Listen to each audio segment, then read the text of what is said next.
Hello ഇന്ന് നമുക്ക് ഉരുളക്കിഴങ്ങും മുട്ടയും വെച്ചിട്ട് വൈകുന്നേരം ചായയുടെ കൂടെ കഴിക്കാൻ പറ്റിയ ഒരു സ്നാക്ക് റെഡിയാക്കാം. വായോ.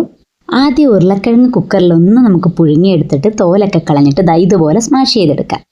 പിന്നെ നമ്മളിതിലേക്ക് 2 മുട്ട പുഴുങ്ങിയിട്ട് അതിൻ്റെ തോടൊക്കെ കളഞ്ഞിട്ട് ഇതുപോലെ ഗ്രേറ്റ് ചെയ്തതും കൂടെ ചേർത്ത് കൊടുക്കുന്നുണ്ട്.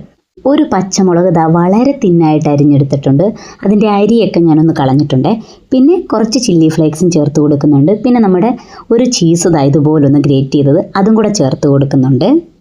ആവശ്യത്തിനുള്ള ഉപ്പൂടെ ചേർത്ത് കൊടുക്കുന്നുണ്ട്. പിന്നെ ഉരുളക്കിഴങ്ങ് പുഴുങ്ങുമ്പോൾ ഉപ്പ് ചേർത്തിട്ടാണ് പുഴുങ്ങിയതെങ്കിൽ അതനുസരിച്ച് ചേർത്താൽ മതി.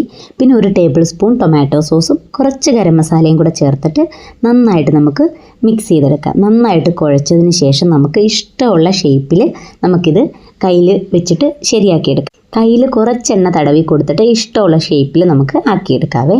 ഞാൻ ഈ ഒരു ഷേപ്പിലാക്കി എടുക്കുന്നുണ്ട്. ഇനി വലിയ പരിപാടിയൊന്നുമില്ല. നമ്മളൊരു പ്ലേറ്റിലേക്ക് കുറച്ച് കോൺഫ്ലേക്സ് ഒന്ന് പൊടിച്ചിട്ട്, ഒരുപാട് അങ്ങ് പൊടിഞ്ഞു പോകരുത്, കുറച്ച് അത്യാവശ്യം വലിയ കഷ്ണങ്ങളായിട്ടൊന്ന് ഇങ്ങനെ ആക്കിയെടുത്തതിന് ശേഷം അതിൻ്റെ മുകളിലേക്ക് നമുക്കിത് വെച്ച് കൊടുക്കാം. എന്നിട്ട് ഇതിൻ്റെ മുകളിലും കൂടെ കുറച്ച് കോൺഫ്ലേക്സ് പൊടിച്ചത് ഇങ്ങനെ ആക്കി കൊടുക്കുന്നുണ്ട്. ഇതല്ലെങ്കിൽ നിങ്ങൾക്ക് ഓട്സ് വേണമെങ്കിലും എടുക്കാം കേട്ടോ.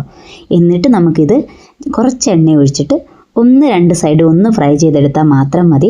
ഒരുപാട് എണ്ണയിലിട്ട് വറുത്ത് കോരുവൊന്നും വേണ്ട കേട്ടോ. ഒരുപാട് എണ്ണയിലിട്ട് നമ്മളിത് വറുത്ത് കോരുവാണെങ്കിൽ ഇത് പൊട്ടി അങ്ങ് പോകും. അപ്പോൾ അതുകൊണ്ട് അങ്ങനെയല്ല, ഇതിനേക്കാൾ കുറച്ച് എണ്ണ മാത്രം എടുത്താൽ മതി. ജസ്റ്റ് അല്ലെങ്കിൽ നിങ്ങൾക്ക് ബട്ടറോ എന്തെങ്കിലും ഒന്ന് വെച്ചിട്ട് അതിലേക്ക് ഇട്ട് കൊടുത്ത് ജസ്റ്റ് ഒന്ന് ഒരു സൈഡ് ഇതുപോലെ ഒന്ന് ഫ്രൈ ആയി വരുമ്പോഴത്തേക്ക് അടുത്ത സൈഡും കൂടെ ആക്കി എടുത്താൽ മതി. കാരണം ഇതിനകത്തുള്ള സംഭവങ്ങളൊക്കെ കുക്കായിട്ടുള്ളതും പിന്നെ അധികം കുക്ക് ചെയ്യേണ്ടാത്തതുമാണ്.